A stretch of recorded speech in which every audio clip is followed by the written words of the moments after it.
Okay, so here I'm going to start painting the trees, and I just hyperlapsed this video.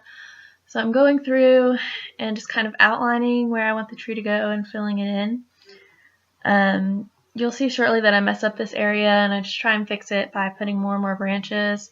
So if you get an area that's too thick, you can do the same thing where you can just branch it off and overlap and cross the branches so it doesn't look like you have a super thick side to one tree or the other.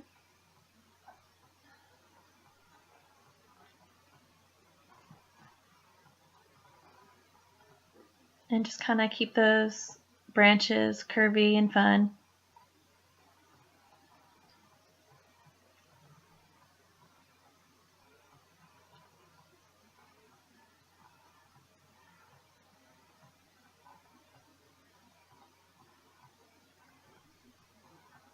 So I just made a swirl branch for where I want to put the bird. I kind of left a space.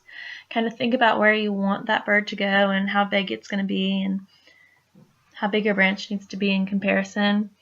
You can also start to see, because I didn't let the background of my painting dry all the way before I started doing the tree, that the blue is starting to mix into the black, so I have different shades. So eventually I'll go back in and let that dry all the way and repaint over the tree in black so it's solid and not fading in and out. Get creative with your loop-de-loos. Alright, you can go inside and outside and backwards and fun.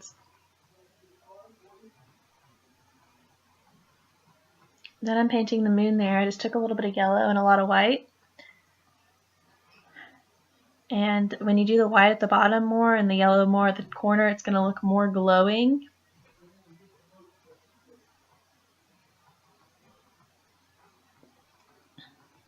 So here I start to do the bird. And my bird video footage is not the best, but basically I'm making a larger circle for the body and then a smaller circle and putting that on top for the head there. You can see that.